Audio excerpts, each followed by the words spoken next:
This might be interesting.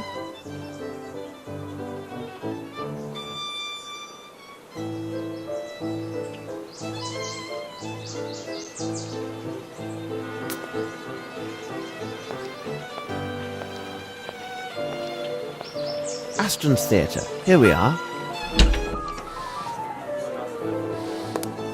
We are not open to the public yet, gentlemen. Oh, bless my soul.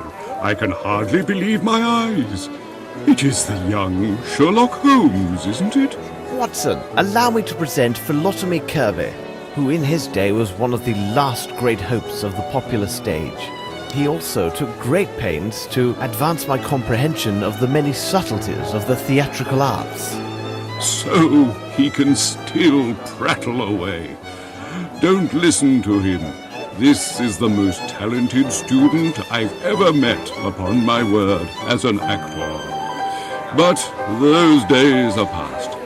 So, am I speaking to the former actor or the world-renowned detective today?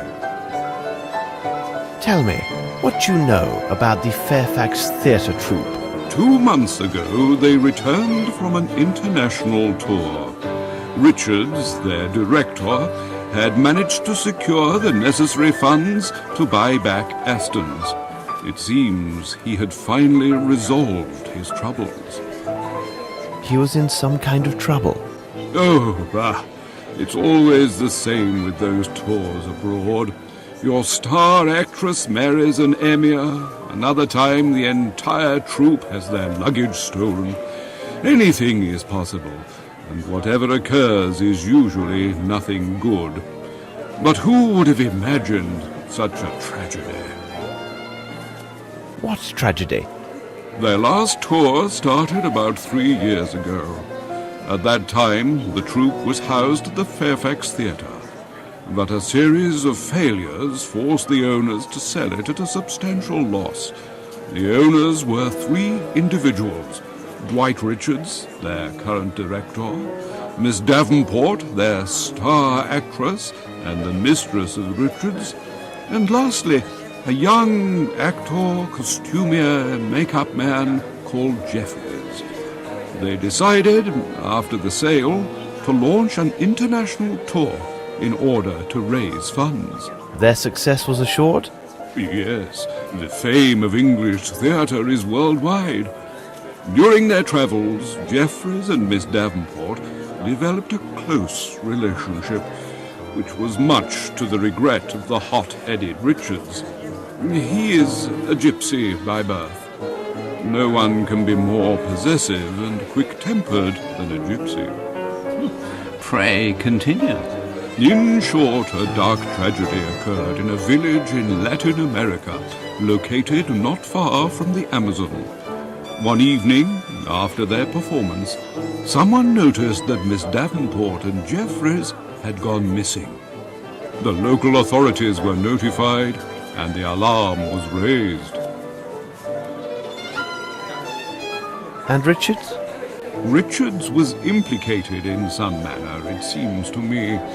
However, there was no proof of his involvement, and no bodies were ever found. What a strange case. If you need more details, you should ask the actors. As you may observe, they are rarely able to hold their tongues.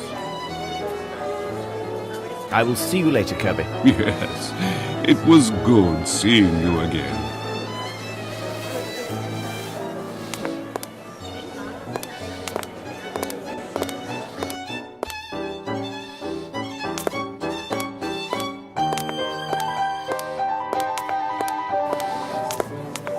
Hello, young man. What are you looking at? Oh, I'm sorry. You startled me. I'm looking at her. Are you from the press? Of course you are. You must be here to interview her. The play is wonderful, and Miss Caroline will surely shine. If only my father could have seen this day. Your father? Yes, I am Bruce Aston, and my father was Clyde Aston, the former owner of the theatre. It may have fallen into some disrepair, but during its time it was well loved by so many. host of young actors debuted on that venerated stage. Why, it was at this very spot where Mr. Richards first met Miss Davenport. Are you a part of the troupe? Yes, when Mr. Richards noticed how I had worked to keep the place up, he hired me. I helped Mr. Kirby a little, and also Mr. Trumpet backstage. Are you a part of the troupe? Yes. Have you ever heard of the Fairfax Theatre? It is the theatre which was demolished. It seems to me that it had been owned by Mr. Richards together with Miss Davenport and a friend of theirs. They left on an extended tour, but I think it went badly for them. After his return, Mr. Richards bought the theatre back from the bank, and I do hope his good fortune will continue. Well, we can hope. With the talented Miss Caroline, I think anything is possible, and the building is still solid and comfortable. Though the bank took over the theatre, they left the keys. From time to time, I would do what I could to tidy up a bit or see to a broken window. Goodbye, young man. Goodbye, sir.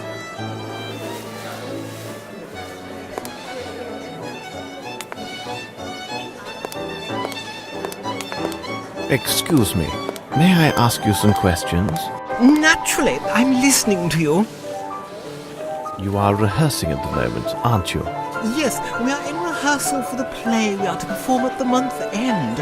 Are you critics or reporters?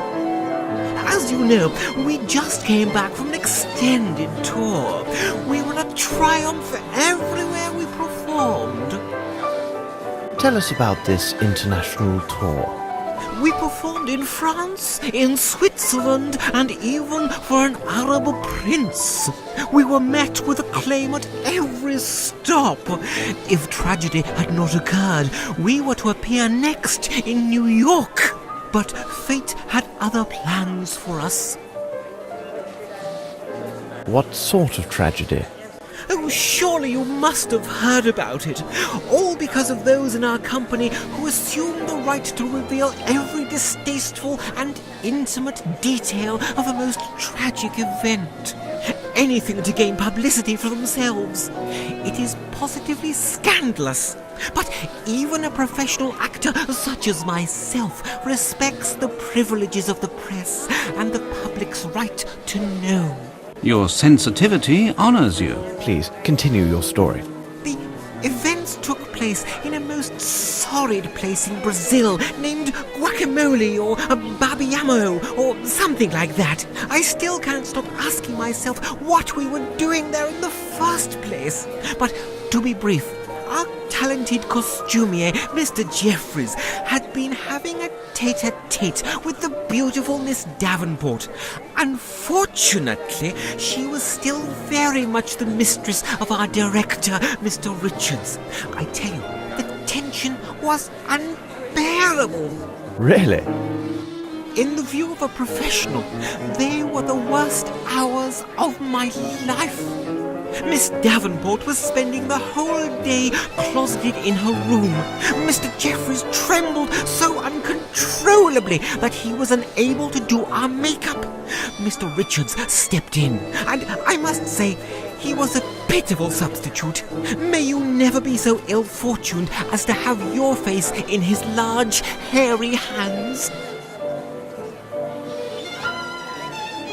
And then? Our first performance in that town was naturally well received. That very night, a tragedy took place. Mr. Jeffries and Miss Davenport went missing not long after the performance ended. It was impossible to find them. Then we heard that Mr. Richards was arrested on suspicion of murder regarding Miss Davenport and Mr. Jeffries. We were outraged and most indignant. Some entertained thoughts that we would never leave that godforsaken place. How was the matter resolved? Fortunately for Mr. Richards and all of us, the prison warden and local chief of police was an Englishman. Lacking direct evidence or even a corpse, the accusations against Mr. Richards could not stand. He was set free on the spot. I think that had it not been for the intervention of that young expatriate, we might have been stranded in that Amazonian swamp for all eternity. Well, thank you for your assistance. That's all right. Don't hesitate to seek my help.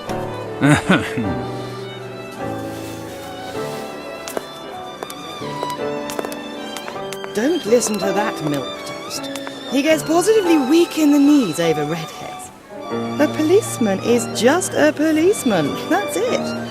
If Richards isn't in jail, it's only because he had nothing to do there. We were talking about the tragedy which occurred during your previous tour, and You aren't the press, are you? No. In my opinion, you seem more like policemen. Well, listen closely, inspectors. Miss Davenport was nothing more than an aging woman who adored seeing all the men at her feet. What? Don't you mean... She toyed with both Richards and Jeffries like two little puppets. Dwight Richards is quick-tempered, but he wouldn't harm a hair on her head. And if you are eager to be so helpful, please, find my red-haired wig. we must continue our investigation. Of course, of course.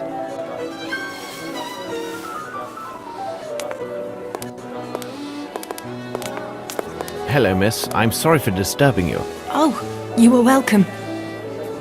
Are you rehearsing the new play? Yes, we are hard at work. Excuse me, did I just hear Mr. Kirby calling you Holmes? Is it really possible that you were the great detective, Sherlock Holmes, and you were Dr. Watson? I'm investigating the facts of the terrible events that occurred during the company's last tour. Oh, I see. You were interested in that case. It's still a complete mystery, even for those who were there. Tell us about Miss Davenport. She was fabulous and positively mesmerised men. She confessed to me that she had been indiscreet with our costumier, Jeffries. She had left Richards before, but she always came back to him. She said he understood her completely without her even saying a word. Until that last time. Forgive an admiring expert, but your earring is absolutely magnificent. Oh, that was a gift from Veronica. She got it along with 2 other matching earrings and a small jewel case. She gave me this one, another to Doris, and kept the most beautiful for herself. Veronica insisted on cleansing it herself weekly with a special cleanser. It was remarkable and kept the earring all sparkling like stars. When I saw her last, Veronica was wearing her earring. She never parted with it. Where can we find Doris? She must be in her dressing room. Goodbye, miss, and thanks. You're welcome, Mr. Holmes.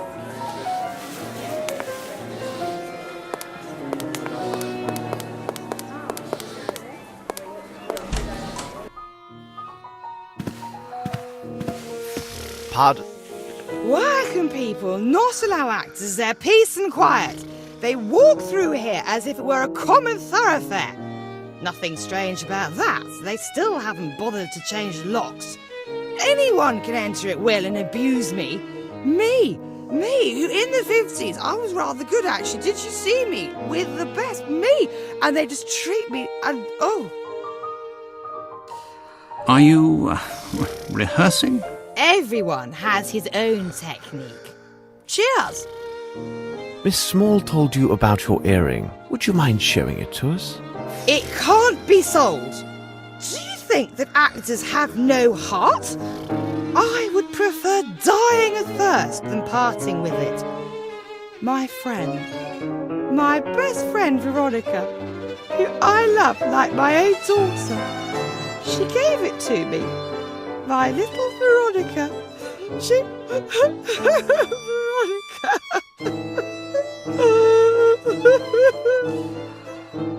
Do you know what has happened to your friend? Left. She left with that Jeffries. Oh, I know what they say. That Richards murdered them both. Why not? He did everything for them. Everything. She was naught but a common flower girl, and that Jeffries was a mere servant. He made them actors. Yes, actors. Yes.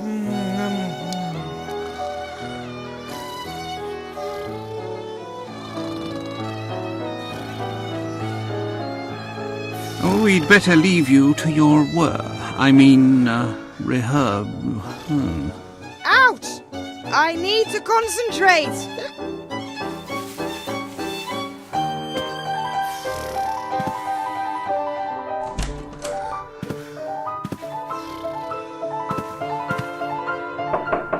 Who is it? Mr. Richards, my name is Sherlock Holmes. You may put away your knife. Rest assured, I am indeed Sherlock Holmes. Thank you for receiving us, Mr. Richards. Would you mind if I asked you a few questions? I will answer your questions, Mr. Holmes, only because I have heard about you. Would you tell me about Sir Bromsby? I will not lie to you, I hated Bromsby. He is the cause of all my troubles, I swear. I have often dreamed of killing Bromsby with my own 2 hands, but I didn't kill him. Do you know an Asian named Wang Jie? What would he be doing there? Well, in the days of the Fairfax Theatre, I once employed a Chinese fellow who went by that name. However, I was forced to dismiss him because he was a great deal of trouble, and I've never seen him since that time. You retain several keys from the Fairfax Theatre, don't you? Well, I don't understand the purpose of your questions, but yes, there were indeed 2 keys for the Fairfax Theatre main door. When the bank took possession, we gave only one of them to Bromsby's assistant. When asked, we lied and said there was only 1 key. But why? Well, we kept the other one out of spite. We had thoughts of returning in the night and wreaking havoc, but we had no opportunity, as we left for abroad after the transfer to go on our tour. I suppose the key may have been lost somewhere along our travels. About the disappearance of Miss Davenport. I don't know why you want to talk about it. Does some vile curiosity cause you to torment me in this way? Thank you, Mr. Richards. It is nothing, Mr. Holmes. I should reveal one of my hints. Oh, this can't be possible. How did you come by this? Dear God, if only someone like yourself had been present that evening. Please tell us what's happened. That night, after the performance, I left to stroll alone along the riverbank. The next morning, I had barely returned when I was seized by 2 local policemen and led to a prison cell for interrogation. Why? When I got there, an Englishman, the local chief of police, told me that a deserted boat had been discovered along the opposite bank of the river. Inside the boat, I found a star covered with blood. It belonged to Veronica, who had vanished, along with my other partner, Jeffries. And then what happened? No one could prove my innocence, but they also found no proof of my complicity in these events, nor had they found any bodies. Tell us a little more about your partners. I had met Jeffries while on tour. He was just a young tramp drunkard. Whatever my feelings were then, I feel no pity for him now. He betrayed me. But it wasn't the same with Veronica.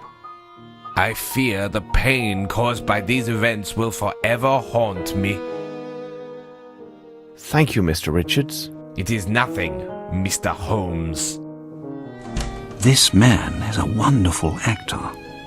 Maybe, Watson. Maybe.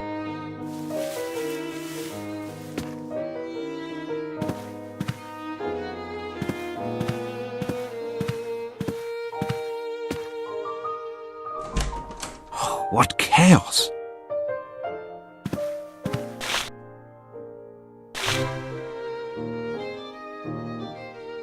A set of costumes. There are 30 listed.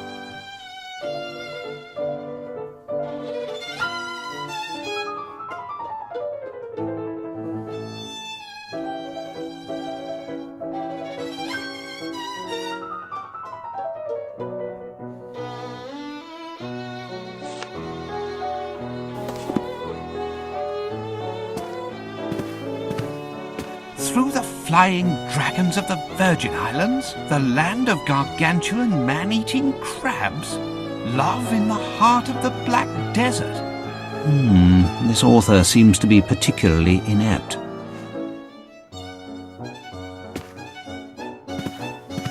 But I count only 29. Yes, the artillery officer uniform is missing.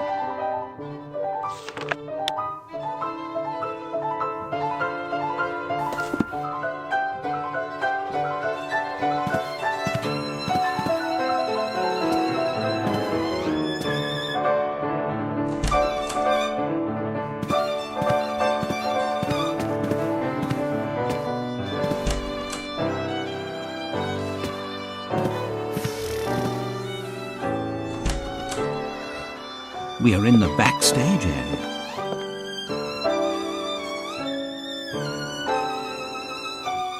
May I ask you a few questions? It all depends on what you're asking.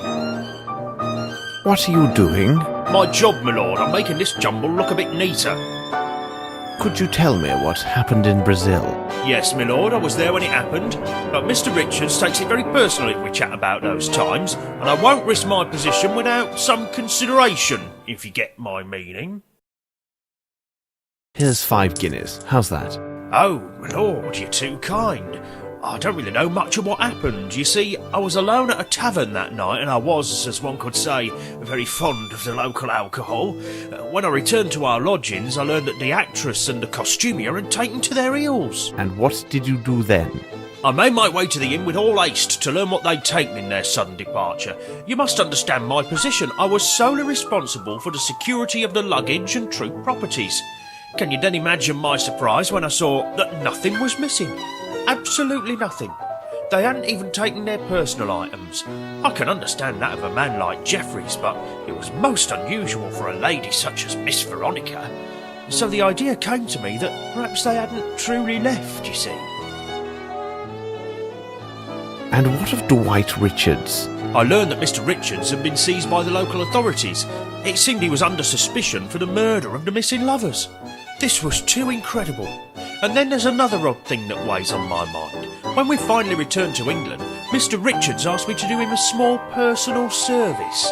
What was strange was that he insisted I keep the matter confidential and not breathe a word of it to anyone. What kind of service? Well, there's a small room with an iron door located above the backstage. It was used to store the stage lights and fireworks. He asked me to help him move all of Miss Veronica's personal belongings to the room. Every little thing, without exception. Her large trunk, her dresses, all of it. Where is this room? The end of the passage, but there is one difficulty. You see, Mr. Richards has the only key to the room's iron door, because only he has a complete set of keys to this building. Goodbye, my friend. My respects, my lord.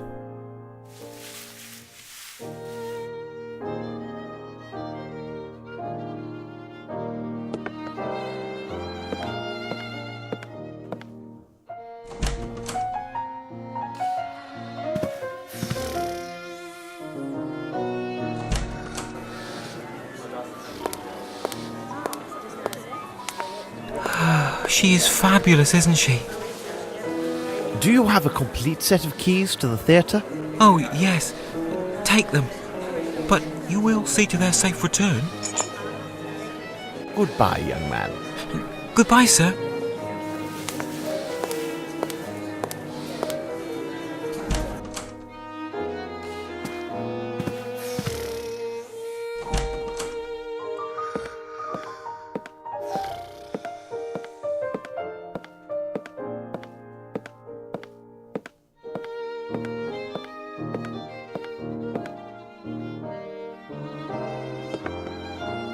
Watson, stay there and inform me if Richards arrives.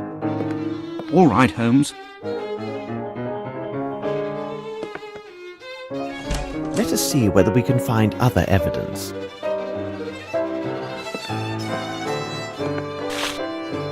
A gift from the gods.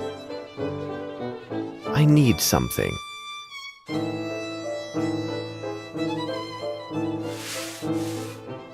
Nice pattern made of encrusted nacre. What does it mean? This lock has never been forced.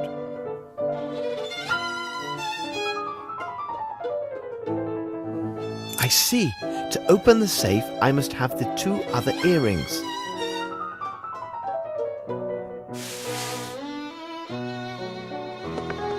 I have no interest in this. That is of no use to me. Nothing of any interest here.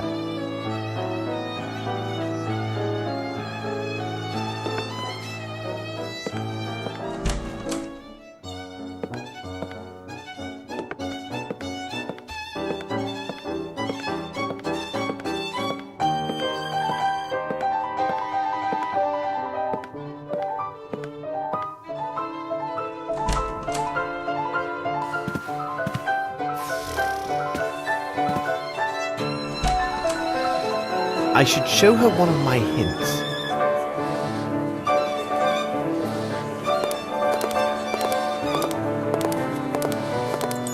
Oh, my stars. Would you mind lending me your earring? I shall give it back to you in a few moments. Certainly. Maybe you would like to borrow Doris's earring as well. I don't believe she would give it to you, but to me, certainly. If you wait here, I will get it for you.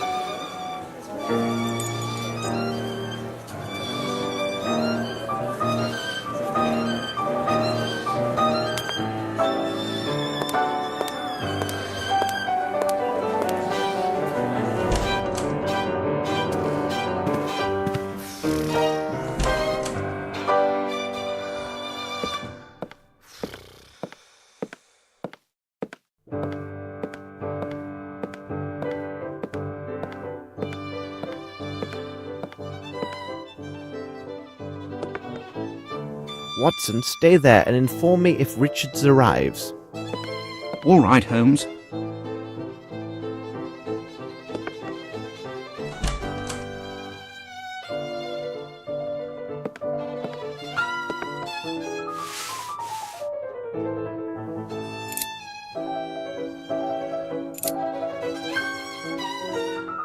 It is elementary. Descriptions of exotic landscapes. Nothing of interest.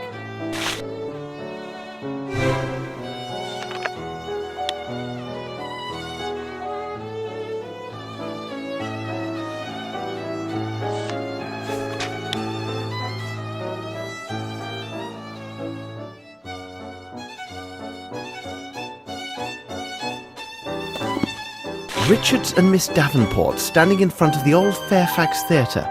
But who is this third man? Well, well, gentlemen, you arrive at precisely the right moment. Is your good mood a sign that you have found something of interest? Absolutely, Holmes. It seems to me I caught the right end this time. What? Really? We learned about it only by chance. It appears that at 1 o'clock this morning, Grimble arranged for his solicitors to send his demands to the court for the appropriation of Bromsby Enterprises. My men will spare nothing in their search for the elusive Grimble. Lestrade, pray, continue. Then I followed your advice and we advanced further into our investigation of Mr. Richards. Did you know that his true name is Gaetano Riccardino? As this Mr. Riccardino, at age 19, he was sentenced to 2 years imprisonment for armed robbery of a fair store. And who would you think the complainant was in this case? In truth, a certain Melvin Bromsby. This new evidence of his criminal past makes him another principal suspect in these murders. Very interesting. Any other findings? It would seem that Grimble and Richards are old associates. They were both intimately involved in the sale and transfer of the Fairfax Theatre. These two make quite a pair, don't you agree? Well, Lestrade, I'll keep my thoughts on these matters secret for the moment. Bah, you're not playing according to Hoyle. Really, Holmes, you must at least tell me your opinions on Richards. Mr. Richards is an intelligent person. He is a man of great personal resources. If I had the power of Scotland Yard at my disposal, I would take all steps necessary to ensure that Mr. Richards is secure within a prison cell, and the sooner the better for all concerned. When the case involves murder, it is not wise to underestimate any possibilities. You are a good man, Holmes. I swear upon my name that within the space of an hour our friend Mr. Richards will be warming a cold cell at Dartmoor. Very well, my friend. By the way, I would like to see you tomorrow at Sherringford Hall to discuss in greater detail some of the more puzzling elements of this case. Can I expect you? I would not miss it for the world. This is most fortuitous, as Miss Bromsby also invited me to the hall. I was told they had good news to share, and it seems to me an engagement announcement must be at hand. So, we shall see you tomorrow. Let us return to Baker Street. Well, is Lestrade right? This case does seem resolved. There is but one piece missing that I need to complete this puzzle. Oh, it's not very important from the criminal point of view, but from the economic aspects of this case, it is essential. Regarding the question of whether Lestrade is correct, I will give you 2 items that should provide the answer that you seek. The first is a table representing the shoe sizes of the main characters in this case. Examine it carefully, Watson. A parcel for you, Mr. Holmes. Ah, this would be Mycroft. Here is the final piece, which completes our puzzle, Watson. Would this be the second element? What second element? You have just said that in order to determine if Lestrade is correct, I would need to consider 2 items. You told me about the shoe sizes, and I ask if this news article is the second clue. Oh, no account. The second clue is a question, a very simple question. The answer will take the grass under the feet of several English citizens, for if they cannot even guess the answer to this question, they are for the gallows. The question is as follows. Watson, do you think that Horace Fowler slept with a cushion? It seems to me that we have gathered all of the key elements, Watson. However, before we retire, let's summarize our findings. The question should be answered yes or no and justified by the evidence or testimony received during the investigation.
It is simplicity itself, Watson. We have answered all the questions.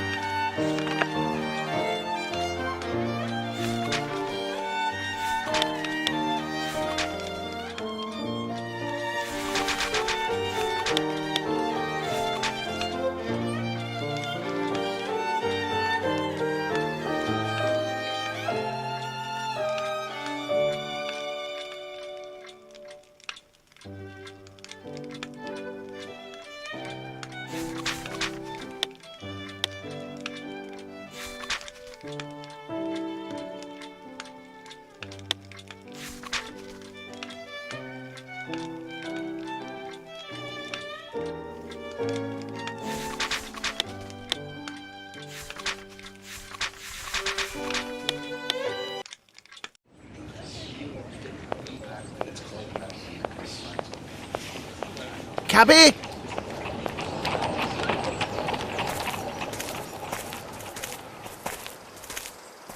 Mr. Holmes, Dr. Watson, I feel relieved that everything is settled.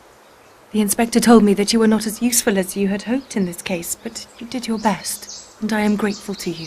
Dear Lestrade. Well, the inspector deliberately minimized my role in this matter so that I could reveal a secret to you.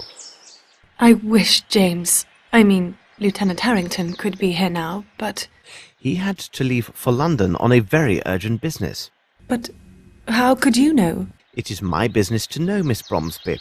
Thus, I am able to tell you about the case of the silver earring.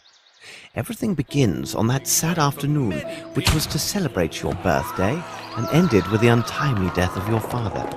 Miss Bromsby, you did not murder your father. I kissed your hand that day and did not detect even the slightest smell of gunpowder.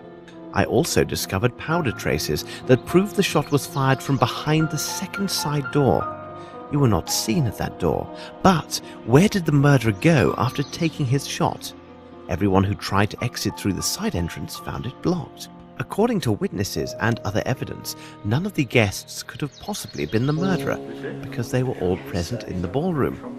No one left through the service door, and traces confirm that no one could have fled by using the staircase. The windows in the kitchen, as elsewhere in the manor, were appointed with thick bars, thus they offered no escape. So did he vanish into thin air?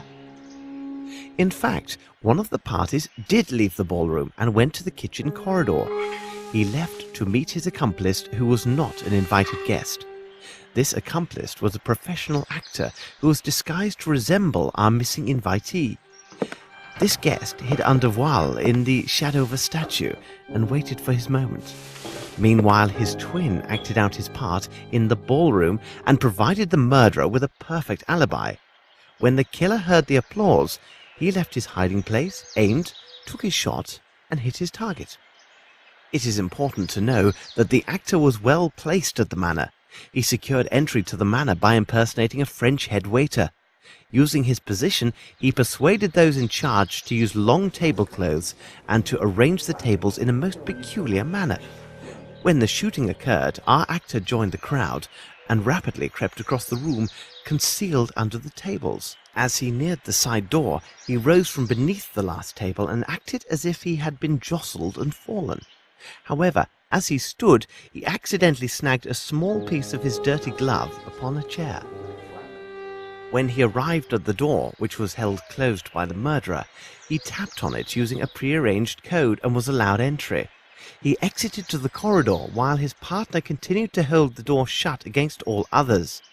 The actor discarded his disguise in the deep kitchen well, helped himself to 2 bottles of excellent whiskey, and quietly went outside. The assassin waited several minutes. Then, in the last seconds of the confusion, he returned to the ballroom. Thus, we have the crime committed by an individual whom everyone swears was in the room when the shot was fired. But this agrees with my conclusions. Richard is an actor, and everyone swears that Grimble was in the room. I didn't consider the course of events as you described, Holmes, but admit it, our deductions agree. Moreover, both of these suspects are similar in size and manner. Your theory presumes that Grimble is an excellent shot, which is false. It also takes on faith that Sir Bromsby had discovered the misappropriations, supplying Grimble his motive, but irrefutable proof that neither Grimble nor Richards were guilty waited at Horace Fowlett's. the matter of his pillow. But there was no pillow at Horace Fowlett's. Nevertheless, Mr. Fowlett slept with one. When I arrived at his home, I believed him already dead. Therefore, the news of his hasty departure came as no surprise. From the evidence obtained at his home and the statements of his neighbour, I learned the following. On the evening of his death, Mr. Fowlett was visited by a man who desired to sell him some exotic trifle.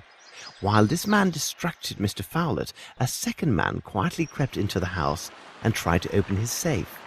This individual was well acquainted with the house and the location of the safe, but when he failed to open it, he most likely became enraged and killed Mr. Fowlett.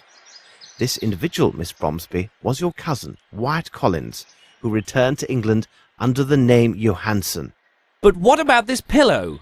Mr. Fowlett's pillow had vanished. Later, Dr. Watson discovered a feather from the pillow in the train compartment used by the man who impersonated Fowlett. But why did Fowlett's impersonator take the pillow, and why didn't the station manager notice it? Mr. Fowlett was short, but very portly. In order to imitate him, the man used the pillow to create the appearance of a stouter man. There is no other explanation. This man was a much leaner man than Mr. Fowlett, Mr. Grimble, or Mr. Richards. Then, Holmes, who did murder Sir Bromsby? And for what reason? You'll see, Lestrade, when it's a question of multiple murders, except for the deviant ones, there are two primary motives, revenge and greed. Wyatt Collins' presence at Fowlett's tells us his motive was about Bromsby's wealth. He went there for the express purpose of stealing the will so that he would receive at least a portion of Bromsby's estate. If his uncle had died with no will found, Collins would have been entitled to a share of the inheritance under English law. But if my cousin failed in his attempt and the evidence clears my name, though I am to inherit, why were my father and cousin murdered? Besides, tomorrow I am to announce my engagement and will be married soon. Holmes, hold on. There is a flaw in your reasoning. There is only one key for the door to the cement factory, and Grimble is the only person known to have it. So he must be directly involved in the murder of Collins. Is that true, Lestrade? Mr. Richards told me that there was indeed a second key which was lost. And have you forgotten the murder of the barman hunter? A young man without any criminal record, whose sole interests were painting and flowers. Why was he murdered in cold blood, with no signs of forceful entry or theft at his lodgings? Simply put, he was killed because he was present when your father was murdered. But why Hunter? What did he see or hear? And above all, how did he acquire the earring of Miss Veronica Davenport, the leading actress of the Fairfax Theatre and Dwight Richards' mistress? I can stand this no more. My thoughts are dazed. Will you finally reveal who murdered my father? The murderer? Here he comes now. I understand your feelings of incredulity, but I have never been more serious. You must know that the first person who enters this room is the murderer of your father, Miss Bromsby, and I will provide irrefutable proof of their guilt.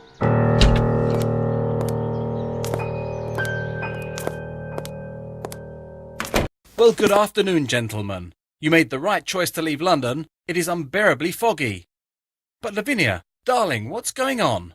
She knows. But how? I mean, what? What does she know? I don't understand. Whatever do you mean?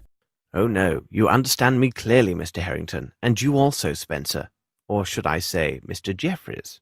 Explain yourself, Mr. Holmes. What a monstrous misunderstanding.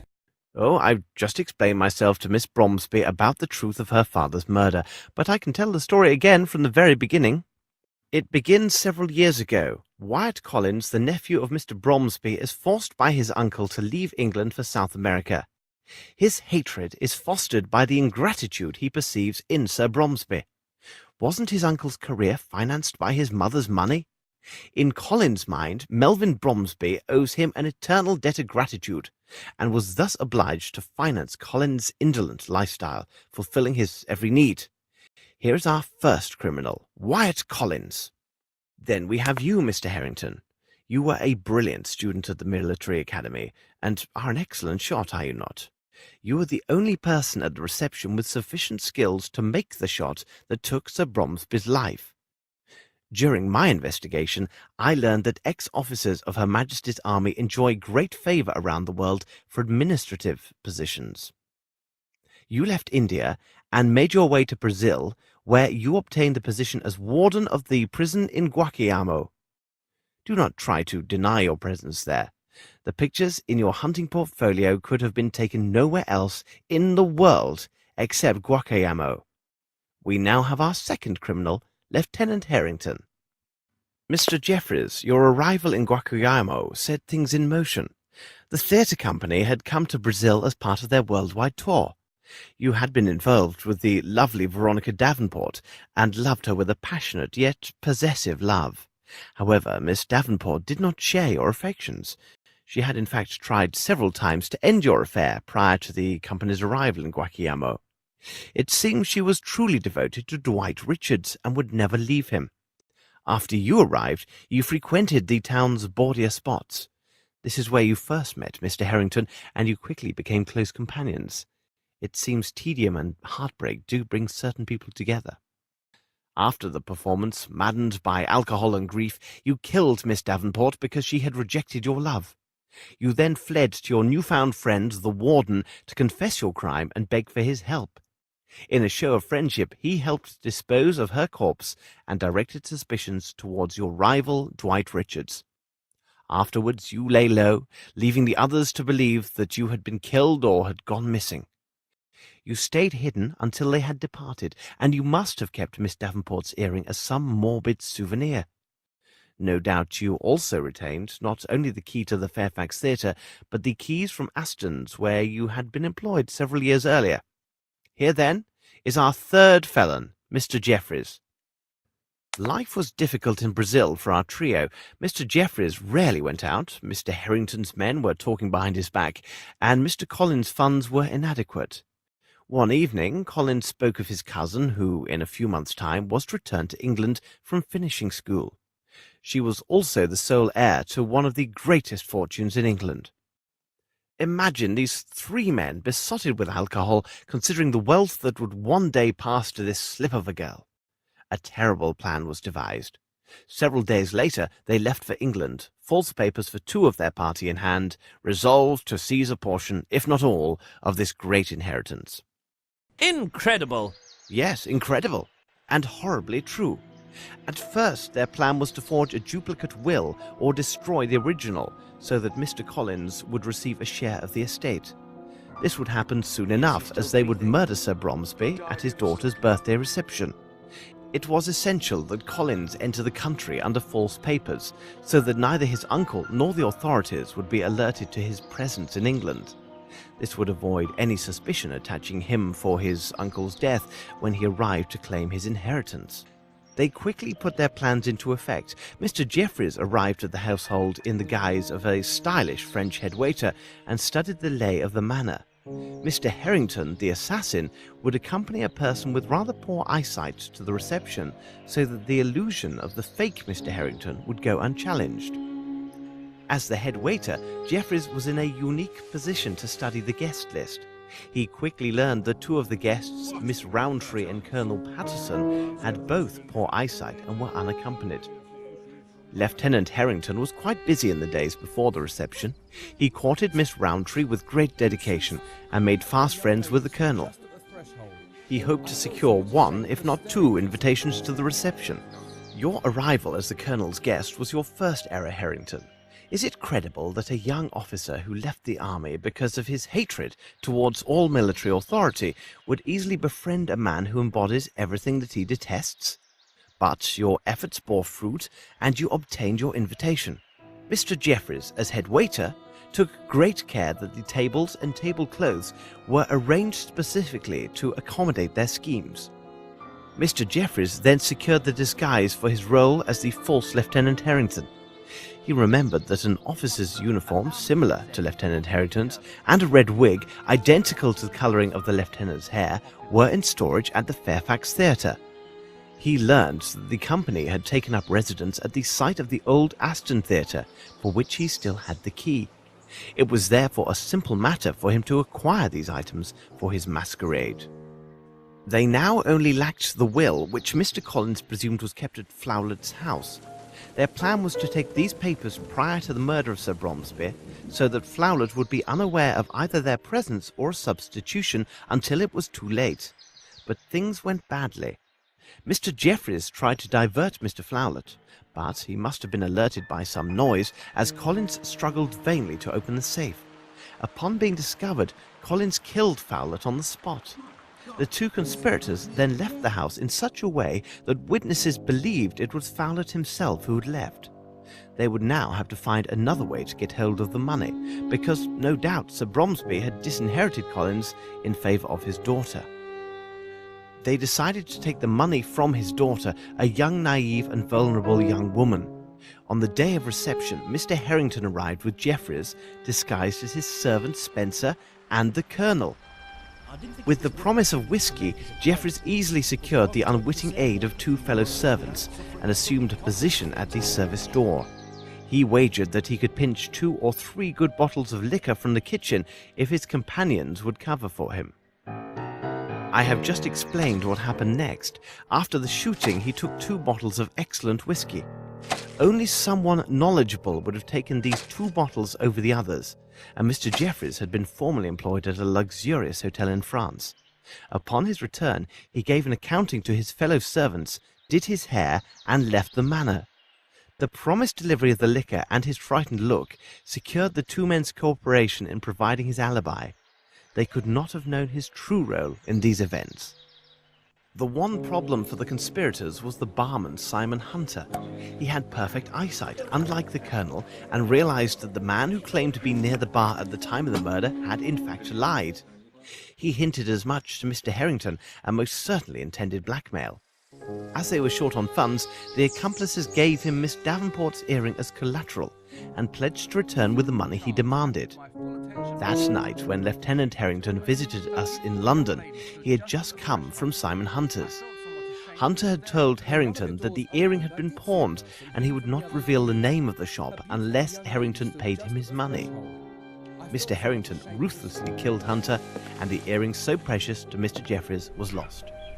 Earlier that morning, Jeffreys lured Collins to the cement factory on the pretext of fabricating false evidence against Grimble. But they no longer needed Collins to acquire the Bromsby fortune. Mr. Harrington would wed the young heiress, then, after a reasonable time, they would cause her untimely death, and they would take it all.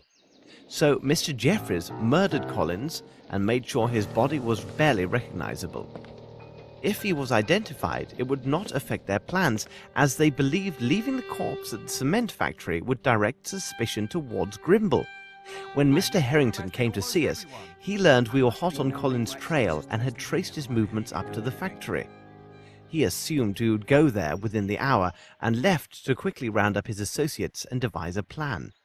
Jeffreys, from his days at the Fairfax Theatre, knew an Asian of questionable talents who had no visible ties with this case and could attack us without drawing suspicion their way. We avoided this attack, and from that moment I was convinced of Lieutenant Harrington's involvement in the conspiracy. The last elements of proof were revealed at the vagrants' camp near the monastery outside of London. Mr. Jeffreys had tramped through England in his past and might have thought to hide Collins in the forest near the Richmond's Abbey.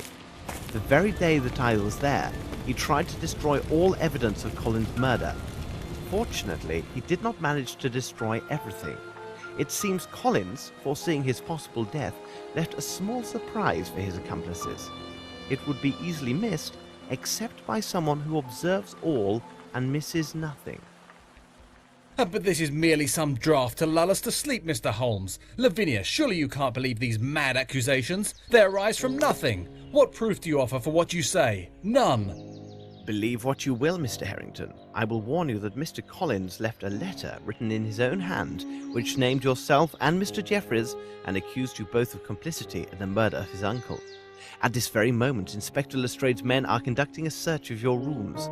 They will find the evidence that, when added to the accusations within this letter, will prove your guilt beyond all doubt. The Chirapaqui cigarettes, your portfolio, as well as a feather from the pillow which was taken from Horace Fowlet's. These items prove my deductions. I suggest we wait here for their arrival with these proofs, and I assure you our wait will be brief. Bravo, Mr. Holmes. Well done. Accept my apologies, my dear Lavinia. I think under the circumstances it would be best if we postponed our engagement. I'm sorry for your father, but what do you expect? We had to give it our best shot. Where is the earring now? You will tell me, where is it? Unless you tell me at once where the earring is, no one will leave this room alive. Don't you understand? You are all going to die.